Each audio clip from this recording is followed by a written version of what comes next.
اللهم صل على سيدنا ومولانا محمد وعلى سيدنا علي وسيدتنا فاطمة وسيدتنا زينب وسيدنا حسن وسيدنا حسين وعلى آله وصحبه وبارك وسلم اللهم صل على سيدنا ومولانا.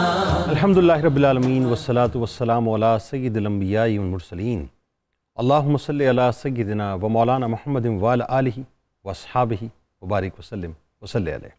دنیا کے تمام دیکھنے والوں، تمام چاہنے والوں، تمام پیار کرنے والوں اور جہاں جہاں تک اس وقت مجھے دیکھا اور سنا جا رہا ہے، جنید اقبال کی جانب سے انتہائی محبت کے ساتھ السلام علیکم. نور بھری صبح ناظرین، اور نور بھرے اسم مبارک سے اس صبح کا آغاز کرتے ہیں. حضرت ابو انیس محمد برکت علی علیہ رحمہ کی تالیف اسماء النبی الکریم صلی اللہ علیہ وآلہ وسلم سے رسول اللہ صلی اللہ علیہ وآلہ وسلم کا ایک اسم مبارک سیدنا الدائی الی اللہ صلی اللہ علیہ وآلہ وسلم، ہمارے سردار اللہ کی طرف بلانے والے. درود و سلام بھیجے اللہ آپ صلی اللہ علیہ وآلہ وسلم پر اور آپ صلی اللہ علیہ وآلہ وسلم کے آل پاک اور صحابہ کرام رضوان اللہ تعالیٰ علیہم اجمعین پر. سیدنا ابو ہریرہ رضی اللہ تعالیٰ عنہ سے مروی ہے کہ رسول اللہ صلی اللہ علیہ وآلہ وسلم نے ارشاد فرمایا کہ اللہ کا ارشاد ہے کہ جو شخص میرے کسی ولی یعنی بندہ مقرب سے عداوت رکھے گا تو میں اس سے اعلان جنگ کرتا ہوں، اور میرا بندہ اتنا کسی اور میری پسندیدہ چیز کے ذریعے میرا قرب حاصل نہیں کرتا جتنا کہ فرائض اور نوافل کے ذریعے میرا قرب حاصل کرتا ہے، یہاں تک کہ میں اس سے محبت فرمانے لگتا ہوں. جب میں اس سے محبت کرتا ہوں تو میں اس کے کان بن جاتا ہوں جس سے وہ سنتا ہے، اس کی آنکھیں بن جاتا ہوں جن سے وہ دیکھتا ہے، اس کے ہاتھ بن جاتا ہوں جن سے وہ پکڑتا ہے، اور اس کے پاؤں بن جاتا ہوں جن سے وہ چلتا ہے. اور اگر وہ مجھ سے مانگے تو اسے ضرور عطا کرتا ہوں، اور اگر وہ مجھ سے پناہ مانگے تو میں اسے پناہ عطا فرماتا ہوں. ناظرین کرام، محبوب سبحانی، قطب ربانی، شہباز لامکانی، پیران پیر دستگیر حضور غوث العظم حضرت شیخ عبد القادر جیلانی رضی اللہ تعالی عنہ کے آج اقوال مبارک پہ بات کرتے ہیں. ناظرین، ان کے ارشادات پر، ان کی تعلیمات پہ بات کرتے ہیں، کیونکہ مولا کائنات مولا علی کرم اللہ وجہ الکریم کا مجھے وہ قول مبارک یاد آ رہا ہے کہ کلام کرو تاکہ پہچانے جاؤ. انسان کا کلام دراصل اس کی تعلیمات کے بارے میں بتلاتا ہے. ناظرین، کہ جو گفتگو کرتا ہے، جو وہ بات کرتا ہے، اصل میں وہ اس کی تعلیم ہوا کرتی ہے جو لوگوں تک پہنچایا کرتا ہے. آج کچھ چیزیں آپ کے سامنے رکھتا ہوں، بڑی توجہ سے اس کو سنیے گا. حضور غوث العظم فرماتے ہیں کہ پہلے تو دنیا کو چھوڑ، پھر آخرت کو طلب کر، پھر آخرت کو چھوڑ اور اللہ کے قرب کو طلب کر. ایک جگہ اور فرماتے ہیں کہ صبر یہ ہے کہ مصیبت کے وقت اللہ کو یاد رکھو اور اس کے فیصلوں کے آگے سر تسلیم خم کر دو. ایک اور جگہ فرماتے ہیں کہ اہل اللہ کے پاس بیٹھنا نعمت ہے اور اغیار کے پاس بیٹھنا ایک عذاب ہے. ایک اور جگہ فرماتے ہیں کہ تم کسی ایسے شخص کی صحبت اختیار کرو جو حکم خداوندی اور علم لدنی سے واقف ہو. ایک اور جگہ آپ کا ارشاد ہے کہ جب تم کلام کرنا چاہو تو پہلے غور و فکر کر لو. بہت سے لوگ ہوتے ہیں نا ناظرین جو بغیر تولے بات کر دیا کرتے ہیں، تو فرماتے ہیں پہلے غور و فکر کر لو، اچھی نیت کرو اور اس کے بعد کلام کرو. ایک اور جگہ آپ فرماتے ہیں کہ مومن کی نیت اس کے عمل سے بہتر ہے اور فاسق کی نیت اس کے عمل سے بری ہوتی ہے. ایک اور جگہ آپ فرماتے ہیں تو اپنے رزق کے بارے میں فکر نہ کر، کیونکہ رزق کو جتنا تو تلاش کرتا ہے اس سے زیادہ رزق تجھے تلاش کرتا ہے. بہت سے لوگوں کو یہ فکر ہوتی ہے صاحب ہم یہ کر لیں تو ہمیں رزق مل جائے گا. نہیں، فکر نہیں کریں. رزق آپ کو تلاش کرتا ہے بلکہ آپ کی تلاش سے زیادہ آپ کو تلاش کرتا ہے. ایک اور جگہ فرماتے ہیں کہ اللہ تعالیٰ کے ذکر سے غافل ہو جانا دلوں کی موت ہے. مردہ ہے صاحب وہ دل جس کے اندر اللہ کا ذکر نہیں ہے. پس جو کوئی اپنے دل کو زندہ کرنا چاہتا ہے اس کو چاہیے کہ دل کو ذکر خداوندی کے لیے چھوڑ دے. ایک اور جگہ فرماتے ہیں کہ اے خدا کے بندو، اگر تم خدا کا قرب چاہتے ہو تو اپنے اکابرین اور اہل اللہ کی اتباع تم پر واجب ہے.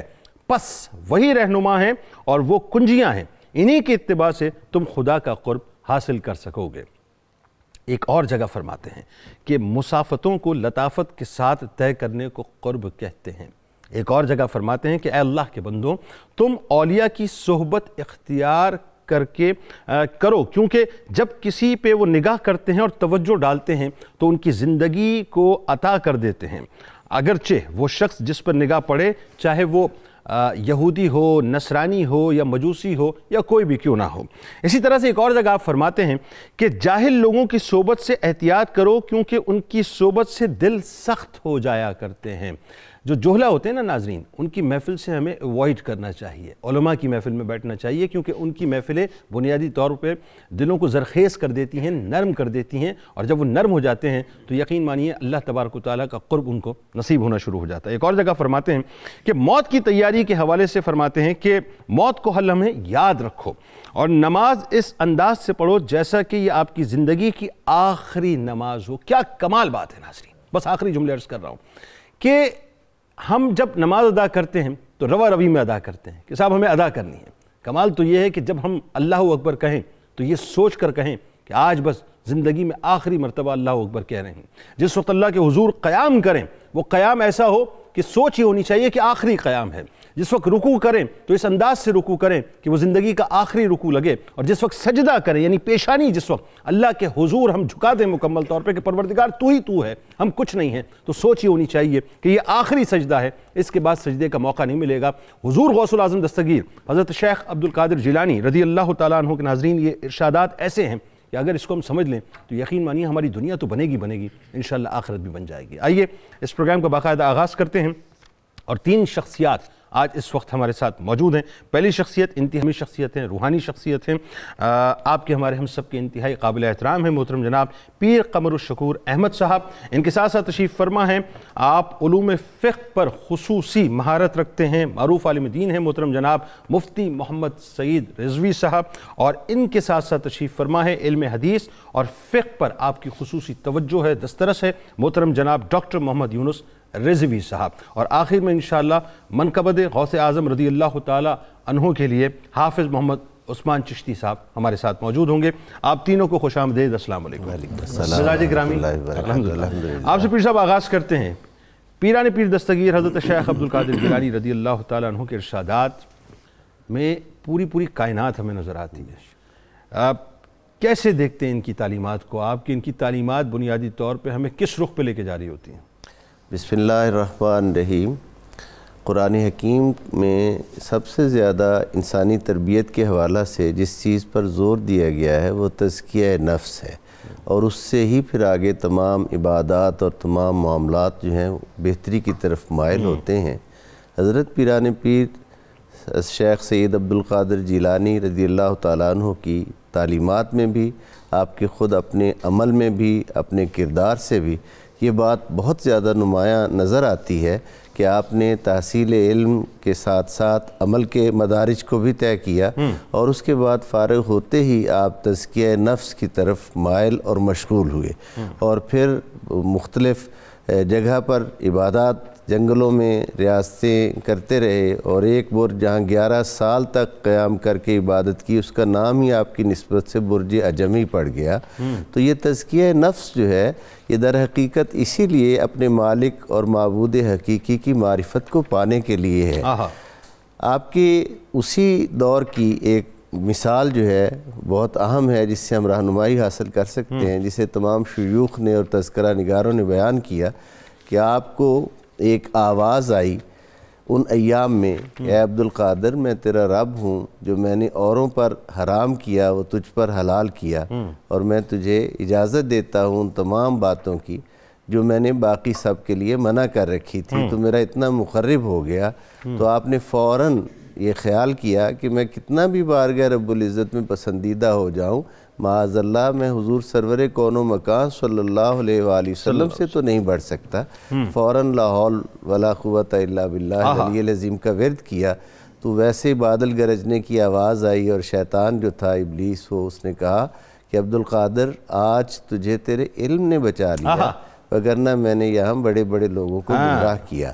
آپ نے فرمایا مردود تو پھر مجھے گمراہ کرنا چاہتا ہے، مجھے میرے علم نے نہیں میرے پروردگار کی رحمت نے بچایا ہے۔ اللہ اکبر، یعنی ذرا سا بھی کبر انسان کے ذہن میں نہیں آنا چاہیے کہ میں کچھ ہوں۔ جی بے شک۔ اب اسی ایک واقعہ میں ہم 3 نکات ہیں، ان پہ غور کر سکتے ہیں کہ آپ نے سب سے پہلی بات تو یہ کی کہ جب بھی کبھی ذہن میں یہ خیال آئے تو انسان کو یہ سوچنا چاہیے کہ سرور کون و مکان صلی اللہ علیہ وآلہ وسلم کی تعلیمات، حضور کا عمل، حضور کے ارشادات جو ہیں وہ سب سے زیادہ ہمیں کوئی کتنا بھی فقیری کے دعوے میں چلا جائے ان احکامات کے دائرے سے باہر نہیں نکل سکتا۔ اور پھر دوسری بات یہ کہ حلال و حرام جو قرآن و سنت کے نصوص قطعیہ سے ثابت ہے، اس کو کوئی شخص بھی اپنے مجاہدات سے یا کی عبادات سے یا اللہ کا مقرب ہونے سے بدل نہیں سکتا۔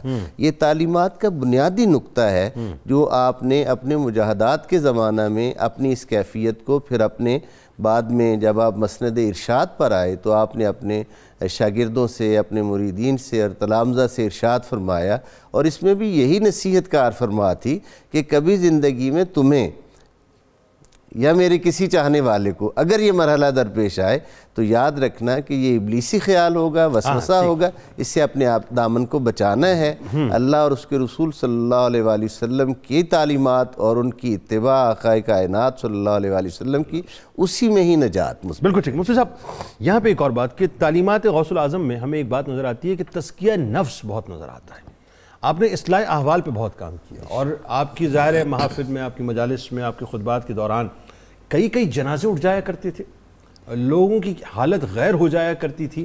یعنی عالم یہ تھا کہ وہ کیا کنیکٹیوٹی تھی ظاہر کی اور باطن کی، اور وہ کیا کنیکٹیوٹی تھی آپ کی زہد و تقوی اور آپ کی زبان کی، کہ آپ گفتگو کا آغاز کرتے تھے، لوگ دھاڑے مار مار کے رونا شروع ہو جاتے تھے۔ جی بسم اللہ الرحمن الرحیم۔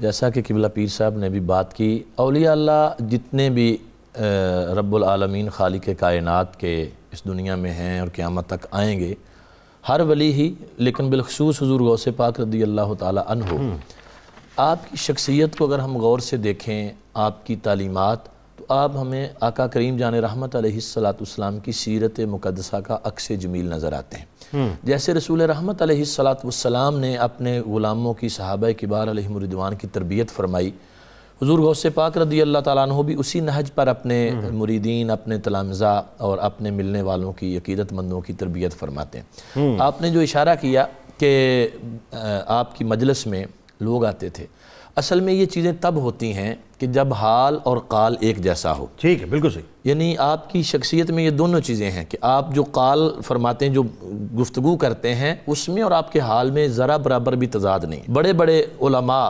جو بغداد کے تھے، جن کو بڑا علمی زوم تھا کہ آپ کو ایک صوفی سمجھ دے کہ صوفی کے پاس پتہ نہیں علم ہوتا ہے کہ نہیں ہوتا، اور یہ بھی ایک کنسپٹ ہے آج کل کے، صوفی اور ہوتے ہیں، عالم اور ہوتے ہیں۔ ہاں صحیح بات۔ حضور غوث پاک رضی اللہ تعالیٰ عنہ کی بارگاہ میں چلے گئے، آپ نے قرآن کریم کی ایک آیہ کریمہ پر گفتگو شروع فرمائی، آپ نے اس کی ایک تفسیر بیان کی، تو سب نے آپس میں نظروں ہی نظروں میں ایک دوسرے کو اشارہ کیا کہ ہاں، یعنی ہمیں بھی اس کا پتہ ہے۔ پھر آپ نے دوسری تفسیر بیان کی، اس پہ بھی انہوں نے سارے ہلائے۔ 11 تفسیریں آپ نے اس آیت کی بیان کی، تو سب آپس میں ایک دوسرے کو دیکھ کر اشارہ کرتے رہے۔ اب جب 12ویں تفسیر کی طرف آپ چلے تو ان کے علم جواب دے گئے۔ 13ویں 14ویں آپ نے اس ایک آیہ کریمہ کی 40 تفسیریں بیان فرمائیں اور باحوالہ بیان فرمائیں، جس کے 11 کے آگے سب کے علوم ختم ہو گئے۔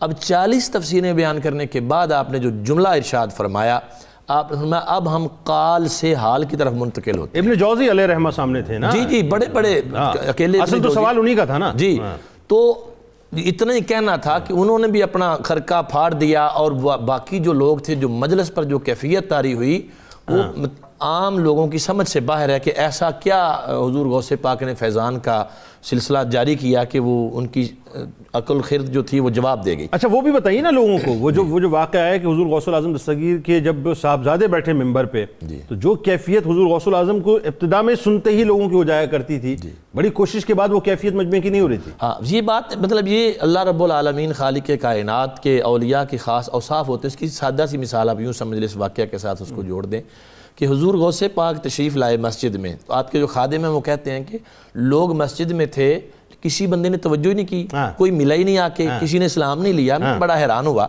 کہ کمال ہے یہ لوگ اتنے استغنا میں چلے گئے ہیں، کوئی بندہ حضور غوث پاک سے سلام نہیں لے رہا. ابھی اتنا سوچا ہی تھا کہ لوگ جناب دوڑتے ہوئے آ گئے، کوئی ہاتھ چوم رہا ہے، کوئی پاؤں چوم رہا ہے، کوئی ایسے. تو آپ نے فرمایا کہ اللہ تبارک و تعالیٰ نے مخلوق کے جو دل ہیں وہ میرے ہاتھ میں دے دیے، میں چاہے تو ادھر کر دوں چاہے تو ادھر کر دوں. یعنی چابی کی طرح ہیں، چاہوں تو اسے اوپن کر دوں، چاہوں تو بند کر دوں. اچھا اب دیکھیے آپ کی جو تعلیمات کا بنیادی وصف ہے وہ ہے شریعت کی پاسداری، جس کی آج کے دور میں ضرورت ہے.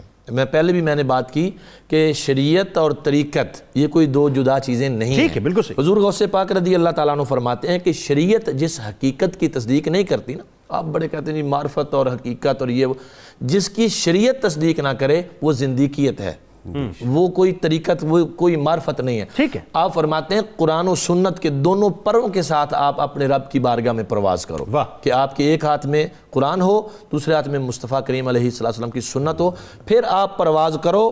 اور فرمایا کہ اپنا ہاتھ رسول اللہ صلی اللہ علیہ وسلم کے ہاتھ میں دو. ٹھیک ہے. تو جب آپ رسول اللہ صلی اللہ علیہ وسلم کی بارگاہ میں حاضر ہوگے تو پھر رب العالمین خالق کائنات انوار کے دروازے کھول دے گا جو آپ کے قلب کو منور کر دے گا. بالکل صحیح. بات آگے بڑھاتے ہیں رضوی صاحب. شریعت کی تو جتنی شدید اور سخت پابندی حضور غوث العظم کے یہاں نظر آتی ہے، آپ یقین مانیے میرا خیال ہے اگر صحیح طور سے ان کی تعلیمات کو رائج کر دیا جائے تو ویسے ہی بہت سے لوگ جو ہیں فارغ ہو جائیں گے، ان کی تعلیمات فارغ ہو جائیں گی، کیونکہ سرکار غوث اعظم نے تو شریعت کے علاوہ دوسری کو بات ہی نہیں کی ہے. بسم اللہ الرحمن الرحیم. اس بارے میں آپ کے ایک ہم عصر بزرگ ہیں شیخ بقا، اور ان کے بارے میں خود حضور غوث پاک فرماتے ہیں کہ معرفت میں ان کا اتنا بڑا مقام تھا. آپ فرماتے ہیں کہ اللہ تعالیٰ نے اور لوگوں کو تو معرفت محدود دی ہے، اور اس شیخ کو اللہ تعالیٰ نے معرفت بھی بغیر حساب کے عطا فرمائی، جس کی کوئی انتہا نہیں ہے. وہ عارف آپ کے بارے میں جو کہتے ہیں کہ اگر آپ یہ دیکھنا چاہیں کہ غوث پاک کی آپ کا عمل، قول، فعل، کہتے کوئی لحظہ، کوئی دم، کوئی ایک جو وقت بھی آپ کو ایسا نظر نہیں آئے گا کہ آپ اپنے نانا کی سنت سے ہٹ کرو.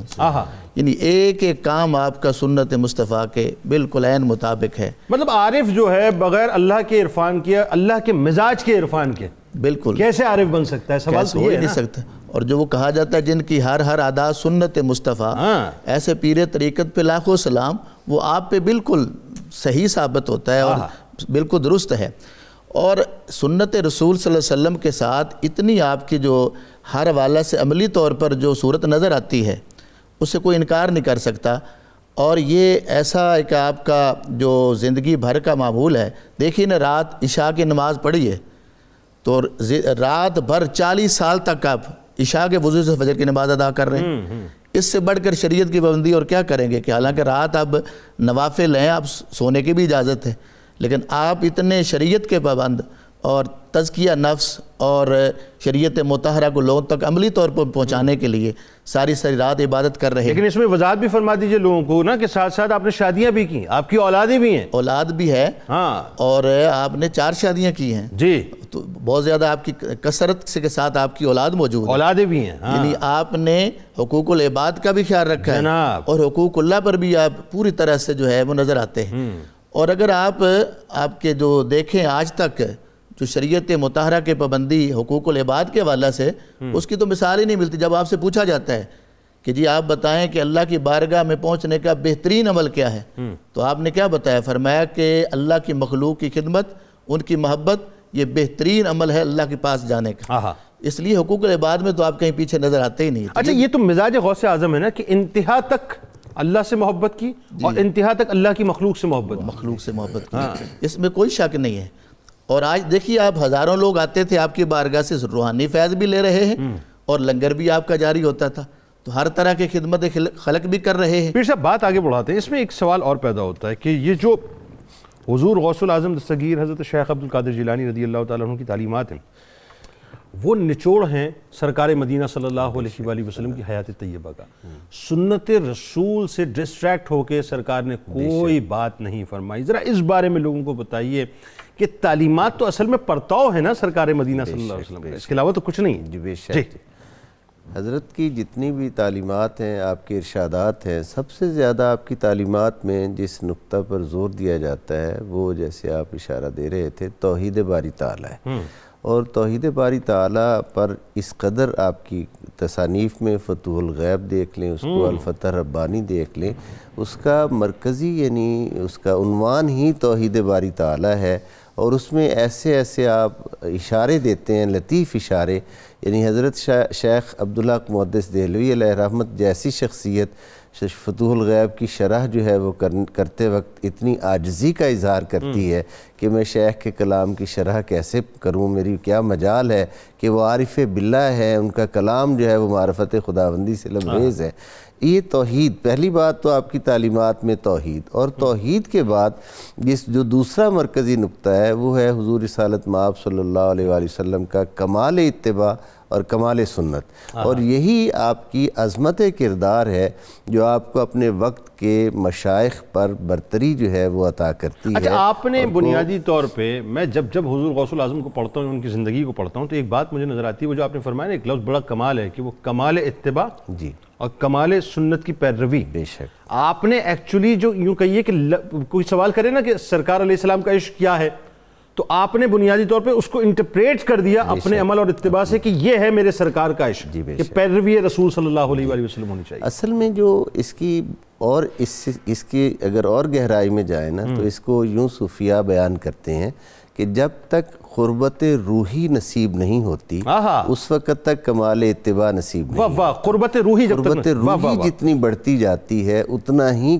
اتباع جو ہے اس میں کمال نصیب ہوتا ہے۔ یعنی یوں میں سمجھوں ایک عام سمجھنے والے کے لیے کہ جسم جو ہے بھلے ہی بغداد میں موجود ہو، اور روح جو ہے دربار میں موجود ہونی چاہیے۔ واہ، کیا بات ہے۔ اور یہی آپ کی جو ہے وہ تعلیمات کا نچوڑ اور خلاصہ ہے کہ آقا کل صلی اللہ علیہ وآلہ وسلم کی کمال اتباع جو ہے یہ، اور مخلوق سے جو پیار ہے جس کی بات ہو رہی تھی، وہ بھی خالق سے پیار کے زمرے میں آتا ہے۔ آقا علیہ السلام نے فرمایا الخلق عیال اللہ، مخلوق اللہ کا کنبہ ہے، یعنی لوگوں سے محبت لوگوں کی خاطر نہیں بلکہ مالک کی خاطر ہے، اور اپنے مالک و خالق کی محبت جو ہے اسی کے تحت ان سے محبت کی جا رہی ہے۔ یہ جو پیار، محبت اور اللہ کی مخلوق سے شفقت کا برتاؤ ہے، اور اس حوالہ سے تربیت ہے تلامذہ کی، مریدین کی، وہ ساری کی ساری آقائے دو جہاں صلی اللہ علیہ وآلہ وسلم کی ان تعلیمات کا نچوڑ ہے۔ اگر ہم دیکھیں نا عظمت کردار کے حوالہ سے، یہ جو رجال سازی اور کردار سازی کا فریضہ آپ نے سر انجام دیا ہے، ارشادات و تعلیمات کا ماحصل تو یہی ہے نا کہ افراد تیار کیے جائیں۔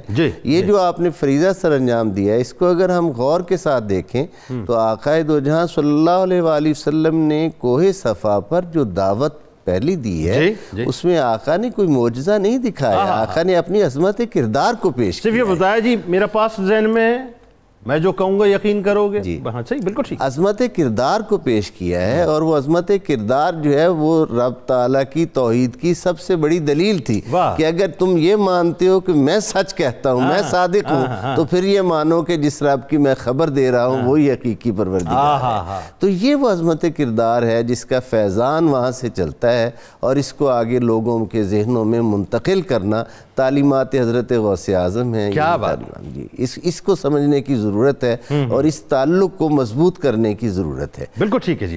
اور یہ تعلق ناظرین اس وقت قائم ہوگا جب سرکار علیہ السلام کی آل پر اور سرکار علیہ السلام کی بارگاہ میں ہم ساتھ ساتھ درود پاک کا نذرانہ بھی پیش کریں گے۔ تو آئیے مل کر سرکار مدینہ صلی اللہ علیہ وآلہ وسلم کی بارگاہ میں درود پاک کا نذرانہ پیش کرتے ہیں۔ اللہم صلی علی سیدنا و مولانا محمد وعلى سيدنا علي وسيدتنا فاطمة وسيدتنا زينب وسيدنا حسن وسيدنا حسين وعلى آله وصحبه وبارك وسلم اللهم صل على سيدنا ومولانا محمد وعلى سيدنا علي وسيدتنا فاطمة وسيدتنا زينب وسيدنا حسن وسيدنا حسين وعلى آله وصحبه وبارك وسلم اللهم صل على سيدنا ومولانا. خوش آمدید خواتین و حضرات، ایک بار پھر میں حاضر خدمت ہوں حضور غوث العظم دستگیر حضرت شیخ عبدالقادر جیلانی رضی اللہ تعالیٰ عنہ کے ارشادات اور تعلیمات پہ بات ہو رہی ہے. ناظرین، میں آپ کو ایک ارشاد ان کا بتاتا ہوں کہ وہ بتاتے ہیں کہ ایک بندہ مومن کو کیسا ہونا چاہیے. ذرا توجہ سے میری بات کو سنیے گا. فرماتے ہیں کہ محبت الہی کا تقاضا ہے کہ تو اپنی نگاہوں کو اللہ کی رحمت کی طرف لگا دے اور کسی کی طرف نگاہ نہ ہو، یوں کہ اندھوں کی مانند ہو جائے. یعنی جو اپنی توجہ ہے اس کو صرف اور صرف اللہ کی طرف مرکوز کر دے اور کسی کی طرف تیری توجہ نہیں ہونی چاہیے. پھر فرماتے ہیں کہ جب تک تو غیر کی طرف دیکھتا رہے گا اللہ تبارک و تعالیٰ کا فضل نہیں دیکھ پائے گا، پس تو اپنے نفس کو مٹا کر اللہ ہی کی طرف متوجہ ہو جا. اس طرح کہ تیرے دل کی آنکھ فضل عظیم کی جانب کھل جائے گی اور تو اس کی روشنی اپنے سر کی آنکھوں سے محسوس کرے گا اور پھر تیرے اندر کا نور باہر کو بھی منور کر دے گا. اچھا جی مفتی صاحب، بریک سے قبل جو ہم بات کر رہے تھے حضور غوث العظم دستگیر حضرت شیخ عبدالقادر جیلانی رضی اللہ تعالیٰ عنہ کی تعلیمات کے حوالے سے کہ رسول کریم صلی اللہ علیہ وآلہ وسلم کی تعلیمات کا پرتاؤ ہمیں نظر آتا ہے. اس میں ایک اور بات بتائیے کہ حضور غوث العظم نے بنیادی طور پر اپنے دامن رحمت کے اندر لاکھوں کی تعداد میں ڈاکوؤں کو، چوروں کو، زانیوں کو، شرابیوں کو، بدکاروں کو سمیٹ لیا. اور آپ دیکھیے جو بڑے بڑے گناہوں میں مبتلا تھے، آپ کے ارشادات کی وجہ سے، آپ کے اقوال کی وجہ سے، آپ کے خطبات کی وجہ سے، آپ کی تعلیمات کی وجہ سے، آپ کی نظر کرم کی وجہ سے آپ کی دامن رحمت میں آ گئے. آج ہوتا یہ ہے کہ ہم میٹھے میٹھے لوگوں کو اپنے قریب لانے کی کوشش کرتے ہیں، اس پر ہمارا فوکس ہوتا ہے. وہ جو بیچارے جن پہ کام کرنے کی ضرورت ہے ان پہ کام نہیں ہو رہا ہوتا. بہت اچھی بات آپ نے کی ہے. اصل تعلیمات آپ کی جو تربیت کے حوالے سے جو آپ نے اخلاقی تربیت فرمائی ہے وہ صرف زبانی نہیں کی. اب حضور غوث پاک رضی اللہ تعالیٰ عنہ کی پوری سیرت دیکھیے، آپ نے زندگی میں کبھی جھوٹ نہیں بولا، کبھی غیبت نہیں کی، کبھی کسی کی غیبت نہیں کی. ہماری کون سی مجلس ہے جو غیبت سے خالی ہوتی ہے؟ سر آج کل تو ابتدا بھی غیبت سے، انتہا بھی غیبت پہ، بلکہ میں نے تو یہاں تک دیکھا قطع کلام کی معذرت بڑے بڑے لوگوں کو، اہل علم کو، میں غیبت نہیں کر رہا، ہاں تو کر رہے ہوتے ہیں، اس کے بعد غیبت کا آغاز کرتے ہیں. یہ بڑے انداز ہیں، یہ یعنی شیطان کے ایسے جال ہیں کہ بندہ اپنے آپ کو محفوظ سمجھ کے اس میں پھنس جاتا ہے. اچھا جی، حضور غوث پاک رضی اللہ تعالیٰ عنہ کی سیرت میں یہ چیزیں نظر آتی. آپ جو زبان سے کہہ رہے ہوتے تھے وہی آپ کے دل میں بھی ہے. مثلا آپ ایک مرتبہ قضاء و قدر کے موضوع پر گفتگو فرما رہے تو اچانک چھت سے ایک بہت بڑا سانپ آپ کی جھولی میں آ کے گر گیا تو آپ کو کوئی فرق نہیں پڑا، آپ ویسے ہی اپنی گفتگو کرتے رہے. سانپ آیا، بڑے بڑوں کی چیخیں نکل جاتی ہیں، ایسا بالکل اترا، گھوم پھر کے چلا گیا. تو کسی نے کہا کہ حضور یہ کیا؟ فرمایا میں قضاء و قدر پر ہی تو گفتگو کر رہا تھا. تو اگر میں اس سانپ کے آنے سے ذرا سا بھی میری توجہ ادھر ہو جاتی تو اس کا مطلب ہے قضاء و قدر پر میرا یقین پختہ نہیں، یقین اڑ گیا. تو یہ تو تھا آپ کا عملی نمونہ. اچھا اب آپ جو تربیت فرماتے، جو آپ نے اشارہ کیا، اصل خانقاہوں کا مقصد ہی یہ تھا کہ وہاں ایسے گناہگار آسی آ کے پناہ لیتے اور ان کی دل کی دنیا بدلتی. ریفارمز کے انسٹیٹیوشنز تھے. یس بالکل. اچھا اب آپ کیا فرماتے ہیں؟ آپ تو آپ کے پاس بیٹھنے والے مریدین، شاگرد، آپ سب کو، اور اللہ نے آپ کو ایک طویل عرصہ دیا، 73 سال کا عرصہ آپ نے تبلیغ میں گزارا، اس میں 40 سال آپ نے واضح و نصیحت فرمائی عام عوام کو، 33 سال باقاعدہ آپ نے مسند تدریس پہ بیٹھ کے پڑھایا ہے. تو اس میں اس 73 سالہ زندگی کا جو نچوڑ ہے آپ کا اخلاق کی تربیت کا، تو آپ فرماتے ہیں کہ کسی بات پر اللہ کی قسم نہیں کھانی چاہیے. اچھا آپ فرماتے ہیں کہ اللہ کی قسم بھی نہیں کھانی اگرچہ آپ سچے بھی ہوں. اچھا اس میں حکمت کیا ہے؟ فرماتے ہیں کہ اگر بندہ ایسے کرے گا کہ اللہ کی قسم کھانے سے بھی گریز کرے گا تو اس کے دل پر اللہ کی رحمت اور انوار کا دروازہ کھل جائے گا. کیوں کہ آپ اگرچہ حق پر ہیں لیکن اپنی بات کو ثابت کرنے کے لیے آپ کو قسم تک کیوں جانا پڑے؟ آپ کا کردار اتنا اعلیٰ ہونا چاہیے کہ آپ جو منہ سے کہہ دیں لوگ کہیں کہ یہ بندہ بات غلط نہیں کر سکتا. ہمارے آقا صلی اللہ علیہ وسلم نے کبھی قسم نہیں کھائی. آپ نے ہمیشہ، آپ کی بات کی صداقت اتنی ہوتی تھی کہ دشمن بھی مانتے تھے کہ ہم ان کو نبی مانیں یا نہ مانیں لیکن آپ کی بات سچی ہے، ان کو قسم کھانے کی کبھی ضرورت پیش نہیں آتی. ایسے ہی حضور غوث پاک. دوسرا آپ نے فرمایا کہ جھوٹ سے ہر حال میں گریز کریں، خواہ مزاح میں بھی ہو. یعنی ہم اس کو کوئی جھوٹ ہی نہیں سمجھتے ایسے ہی لوگوں کو یہ اپریل فول آ گیا، یہ فلاں آ گیا، سوشل میڈیا پہ ایسے جھوٹے میسیج بھیج کے لوگ اس کو کوئی گناہ ہی نہیں سمجھتے. یہ بھی اتنا ہی گناہ ہے جتنا ویسے عام حالات میں جھوٹ بولنا. تو اس سے بھی آپ نے منع فرمایا مزاح میں بھی جھوٹ نہ بولیں. اور تیسری بات آپ نے فرمایا وعدے کرنے کی عادت سے گریز کریں کہ انسان وعدہ کر لیتا ہے بعد میں پورا نہیں کیا جاتا. اگر کر لیا تو پھر اس کو پورا کریں. اس کو پورا کرنے کے لیے آپ کو جس حد تک بھی جانا پڑے تو آپ جائیں.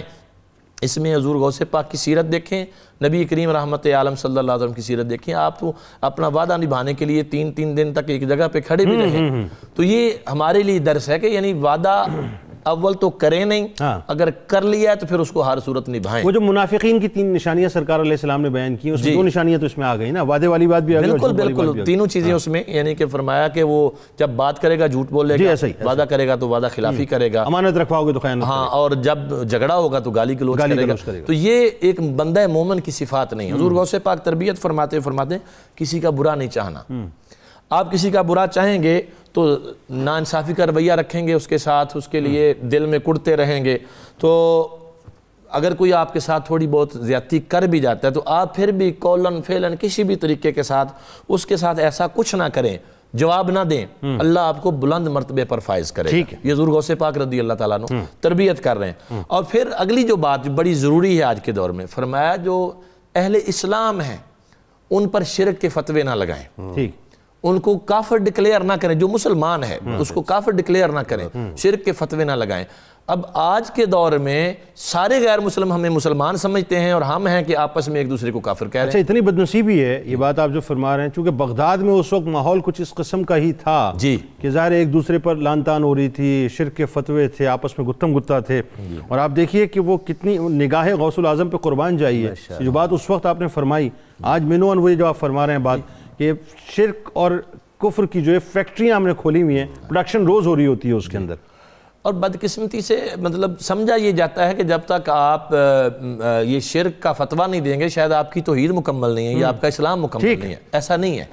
ہمارے جو اکابرین نے یا ہماری کتب میں بڑے علماء نے اگر کسی جگہ پہ کسی کا کفر بیان کیا تو اس کی احتیاط آپ دیکھیں کہ کتنی کی ہے. ایسے تو نہیں اٹھے اور ہر کسی کو کافر کہہ دیا، ہر کسی کو مشرک کہہ دیا. بالکل ٹھیک ہے. مفتی صاحب یہ بتائیے، غوث اعظم رضی اللہ تعالیٰ عنہ کہ جو ایک طریقہ تھا اپنے شاگردوں کو تعلیمات دینے کا، ان کو نصیحتیں کرنے کا، وہ بڑا کمال ہے. اس پہ ذرا سا کلام فرمائیے کہ آپ نے کس طرح سے جو فوج تیار کی کہ پھر کسی کو کتب بنا دیا، کسی کو ابدال بنا دیا، کسی کو غوث بنا دیا، کسی کو ولی بنا دیا، کسی کو مطلب ایک عجیب آپ نے جو ہے یوں سمجھ لیجئے کہ ایسا گروپ ترتیب دیا ہے جس کے اندر آپ کو ہر جگہ جو ہے مختلف قسم کی شمعیں نظر آتی ہیں، اپنی جگہ روشن ہوتی ہیں. اس میں اگر آپ پیچھے دیکھیں جب آپ گھر سے نکل رہے ہیں تو والدہ سے اجازت لے کے نکل رہے ہیں، حالانکہ آپ مادرزاد ولی بھی ہیں اور علم لدنی بھی اللہ نے دیا، لیکن اتنا سفر کر کے آپ تعلیم کے لیے، علم کے لیے نکلے.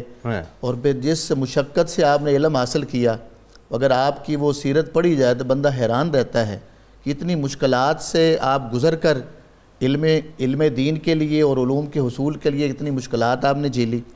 پھر وہ سارے علوم جب آپ نے حاصل کر لیے، ظاہری بھی باطنی بھی آپ کے پاس علم ہے، پھر آپ نے جب لوگوں تک اسے آگے پہنچایا ہے، انتقال فرمایا علم کا آگے دوسروں تک، تو وہ آپ نظر سے بھی پڑھا رہے ہوتے تھے اور اپنے اقوال سے بھی تعلیم دے رہے ہوتے تھے. اور آپ کے سامنے جو لوگ بیٹھے ہوتے تھے وہ آپ کے سینے کا فیض بھی لے رہے ہوتے تھے اور آپ کی گفتگو سے بھی استفادہ کر رہے ہوتے تھے. آپ کے شاگرد ہیں حافظ عبدالغنی ہیں، وہ بتاتے ہیں کہ ہم 2 ساتھی تھے، ہم آپ کی بارگاہ میں تعلیم کے لیے گئے، اچھا، اور ہمیں صرف 20 دن ملے آپ کی بارگاہ میں رہنے کے، صرف 20 دن. اچھا. اور 20 دن کے بعد ہم نے بہت کچھ پا لیا.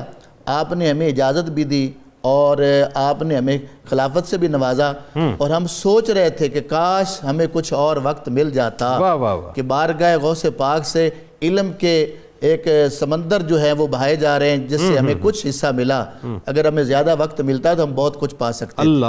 تو یہ تھا آپ کا علمی مقام. جس طرح بھی آپ نے سنا کہ علم کے حوالہ سے آپ نے ایک آیت کی 40 تفسیریں کی ہیں. جی جی. اس دور میں ایک مسئلہ پیش آیا اور اس طرح کے مسائل کئی ادوار میں آتے رہے. آپ سے کسی نے آگے پوچھا جی کہ ایک آدمی اس نے قسم کھا لی ہے کہ اگر میں وہ عبادت نہ کروں کہ صرف میں کر رہا ہوں، میرے ساتھ اور کوئی شامل نہ ہو، تو میری عورت کو، بیوی کو 3 طلاقیں. آپ کے پاس یہ مسئلہ آ گیا. کوئی بھی عبادت نماز لیں تو لوگوں ہزاروں نہیں کروڑوں لوگ نماز پڑھ رہے ہوں گے، اور اسی طرح کوئی بھی عبادت لیں گے تو ہر کوئی کر رہا ہوگا، ایک آدمی کیسے اکیلا کرے گا؟ تو آپ نے فرمایا اس کا میں حل بتاتا ہوں، اس کی بیوی طلاقوں سے بچ جائے گی۔ جی کیا حل ہے؟ فرمایا وہ چلا جائے حرم شریف، بیت اللہ پہنچ کے لوگوں کو روک دیا جائے اور وہ اکیلا طواف کرے۔ وہ صرف دنیا میں ایک ہی جگہ ہے جہاں طواف ہوتا ہے، وہ طواف کر لے گا، اس کی بیوی جو ہے وہ طلاقوں سے بچ جائے گی۔ میں آپ کی بات سے مجھے یہ خیال آ گیا کہ دیکھیے یہ اب تمام علماء خاموش، تمام مفتیان خاموش، فتویٰ ملا تو غوث اعظم کے دربار سے ملا کہ اس کا حل ہے۔ اور میں اب میں چلا گیا وہ 26 سال کی عمر میں جب غوث اعظم ہے، اور جس وقت آپ فتویٰ پہلا دینا چاہتے ہیں تو تمام جتنے بھی علماء بغداد کے مفتیان جو ہیں وہ کھڑے ہو جاتے ہیں کہ جی ان کو کیسے اجازت ہی جب نہیں دی گئی تو کیسے فتویٰ دیں گے؟ آپ دیکھیے وہ ظاہر ایک طویل واقعہ ہے، مختصراً میں سوال میں اس میں آپ کو فلوٹ کرنا چاہ رہا ہوں کہ جب ان کو دربار میں بلایا گیا، سارے علماء بیٹھے ہیں، آپ جانا نہیں چاہتے تھے لیکن عوام کے اصرار پہ آپ گئے تھے، تو وہ نگاہ غوث اعظم تھی کہ وہاں جتنے لوگ بیٹھے تھے سب کے سب خاموش تھے، انگوش بدندہ تھے، الفاظ نہیں نکلے، سارا علم ان کا سلب ہو گیا اور غوث اعظم وہ کچھ مطلب دکھا کر آ گئے جو وہ نہیں دیکھ پا رہے تھے۔ تو یہ مقام اس کے پیچھے دیکھیں جی، میں عرض کیا ہے کہ ظاہری علوم کے ساتھ ساتھ باطنی اور خصوصاً نبی کریم صلی اللہ علیہ وسلم کا فیض ہے، جو آپ صلی اللہ علیہ وسلم نے 7 دفعہ لعاب دہن آپ کے منہ میں ڈالا۔ جب آپ نے کہا تھا نا جی میں تو اجمی ہوں، عربی کے سامنے میں کیسے بول سکتا ہوں، تو آپ نے فیض دیا۔ پھر مولا علی نے 6 دفعہ ڈالا، پوچھا کہ آپ نے 6 دفعہ کیوں ڈالا؟ کہا میں پیارے مصطفیٰ کریم کے ادب کے پیش نظر حضور کے برابر نہ ہو جائیں۔ کیا ادب ہے وہاں پر، بالکل تو یہ تھا آپ کا علمی مقام۔ بالکل ٹھیک، تو اللہ تعالیٰ نے آپ کو ظاہری بھی اور باطنی دونوں طرح کے علوم سے نوازا۔ بالکل ٹھیک۔ پیر صاحب وقت کم ہے، بس میں چاہتا ہوں مختصراً آپ اپنا انپٹ دے دیجئے۔ آج اگر میں مثال کے طور پہ بات کروں کہ آج کے علماء کو، آج کی خانقاہوں کو، آج کے پیران عظام کو آپ کیا سمجھتے ہیں کہ غوث اعظم کی شخصیت سے سب سے پہلے کیا لے لینا چاہیے جس کی وجہ سے ان کی بھی اصلاح ہو اور وہ لوگوں کی اصلاح بھی کر سکیں؟ میرے خیال میں یہ جو ہمارے ہاں مدارس میں یا خانقاہوں میں ماشاء اللہ زیادہ تر علم پر اور ظاہری تعلیم پر جو زور دیا جاتا ہے، اس کے ساتھ ساتھ تزکیہ نفس پر اگر زور دیا جائے، مثال کے طور پر ایام 20 کے روزے ہیں وہ رکھوائے جائیں، کچھ شب بیداری کروائی جائے، تہجد اور رات کے نوافل وغیرہ، تو اس سے تربیت کا ایک عمل جو ہے آغاز، یہ نقطۂ آغاز ہے، یہاں سے پھر آگے بات بڑھے گی اور آگے چل کے پھر معرفت کی راہیں جو ہیں وہ کھلنا شروع ہو جاتی ہیں۔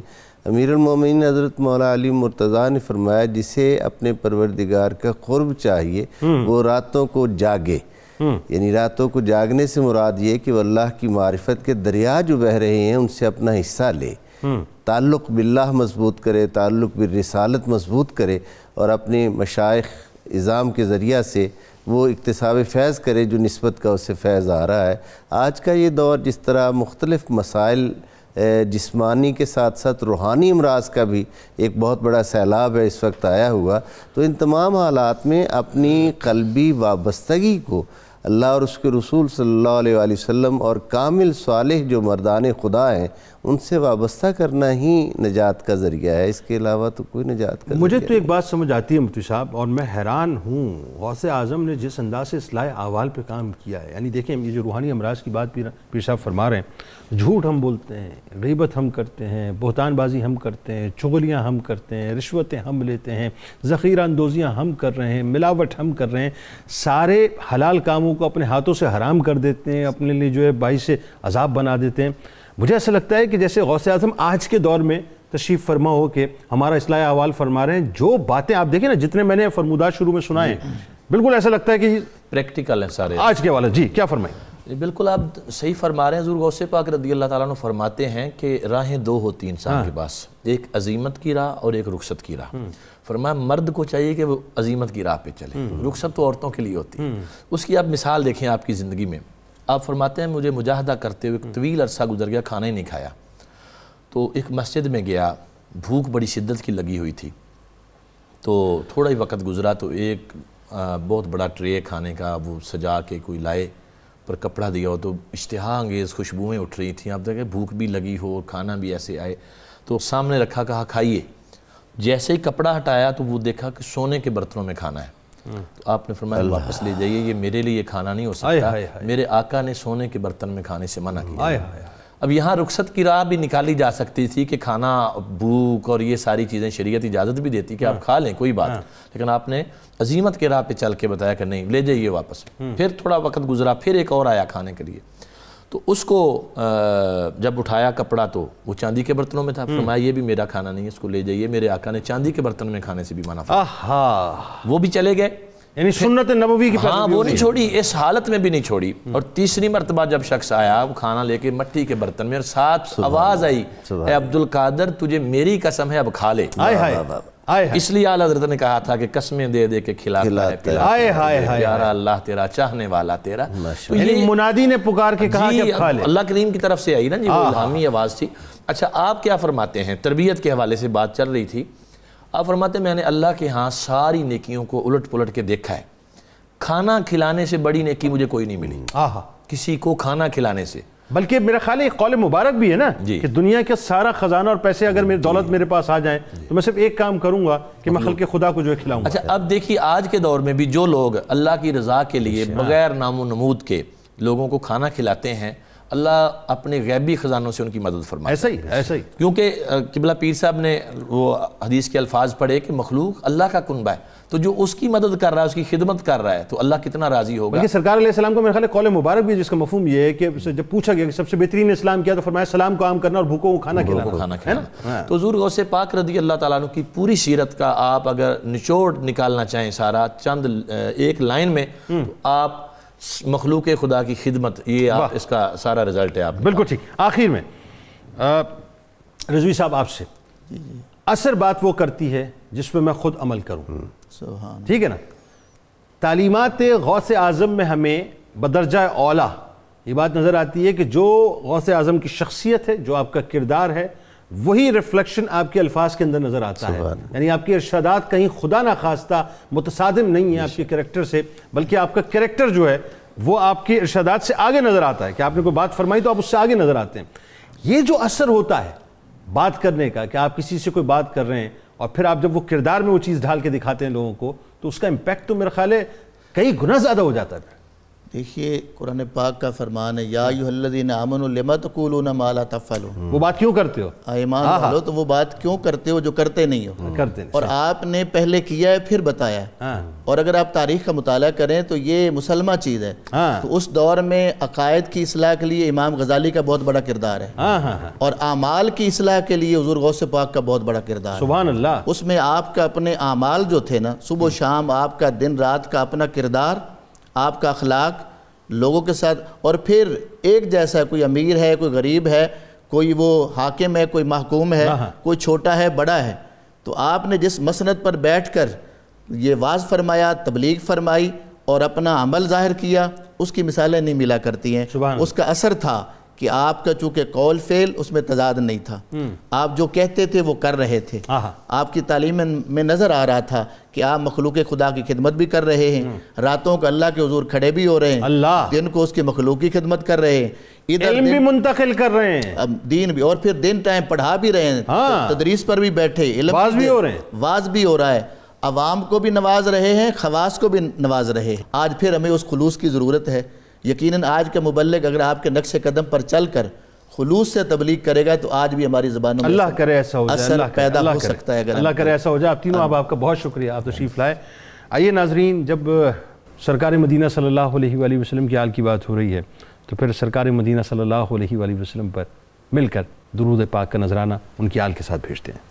اللہم صلی علی سیدنا و مولانا محمد وعلی سیدنا علی و سیدتنا فاطمہ و سیدتنا زینب و سیدنا حسن و سیدنا حسین وعلی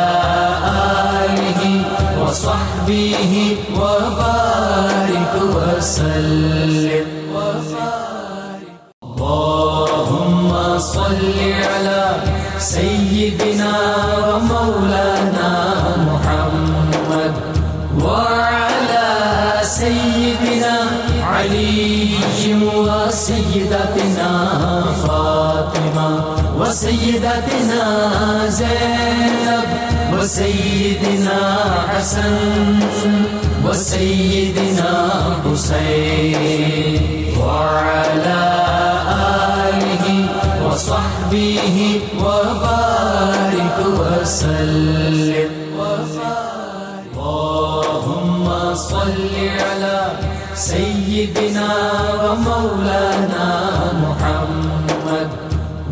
خوش آمدید خواتین و حضرات، ایک بار پھر میں حاضر خدمت ہوں، اور آئیے اب آپ کو لیے چلتے ہیں کتاب الشفا کی جانب، اور کتاب الشفا سے آج آپ کو علم میں اضافے کی دعا بتاتے ہیں.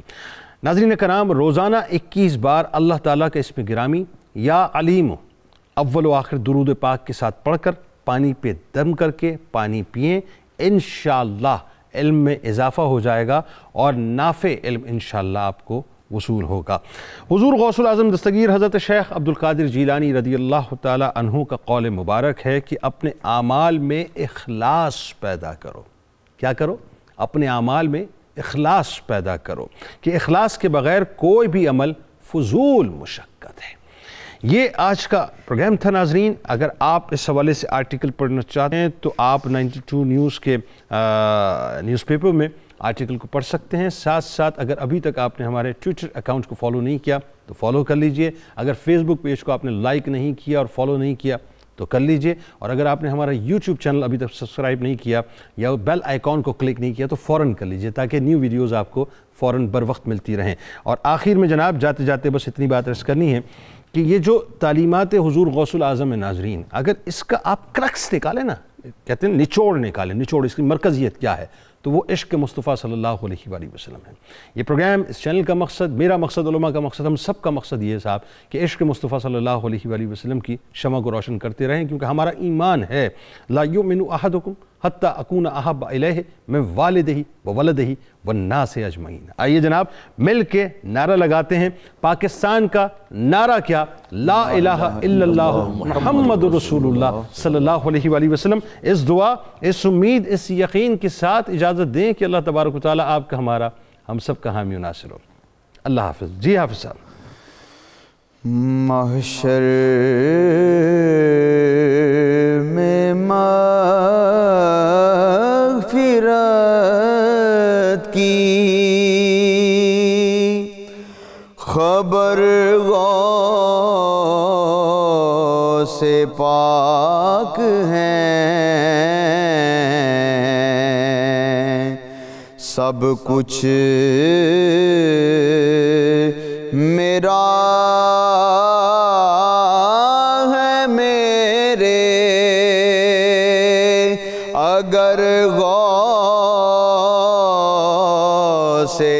پاک ہیں.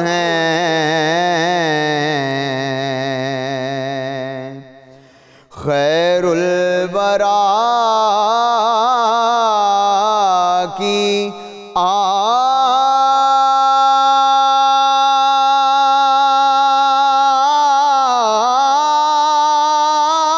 آل ہے،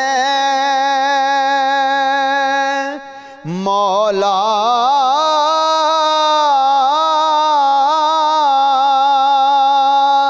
علی کے لال،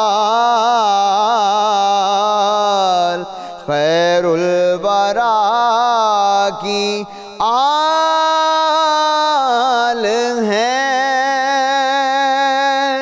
مولا علی کے لال، خیر النساء کے نور نظر غوث پاک ہیں.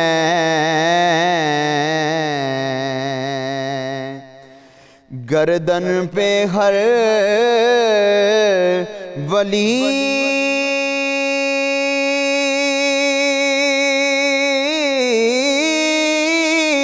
کے قدم غوث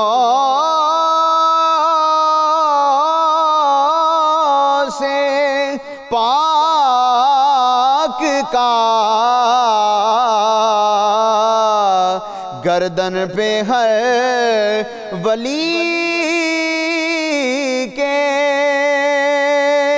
قدم غوث پاک کا تارے ہیں سب ولی تو قمر غوث پاک ہیں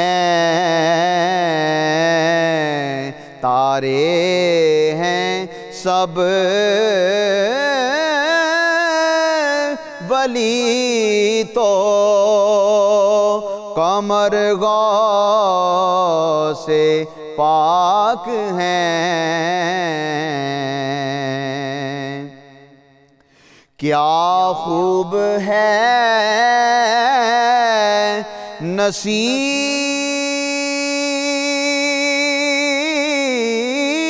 نصیر یہ مصرع امیر کا کیا خوب ہے نصیر یہ مصرع امیر کا اللہ بھی ادھر ہے جدھر غوث پاک ہیں اللہ بھی ادھر ہے جدھر غوث پاک ہیں محشر میں مغفرت کی خبر غوث پاک ہیں اللہم صلی علی سیدنا و مولانا محمد وعلی سیدنا علی و سیدتنا فاطمہ و سیدتنا زینب و سیدنا حسن و سیدنا حسین وعلی آلہ وصحبہ وبارک وسلم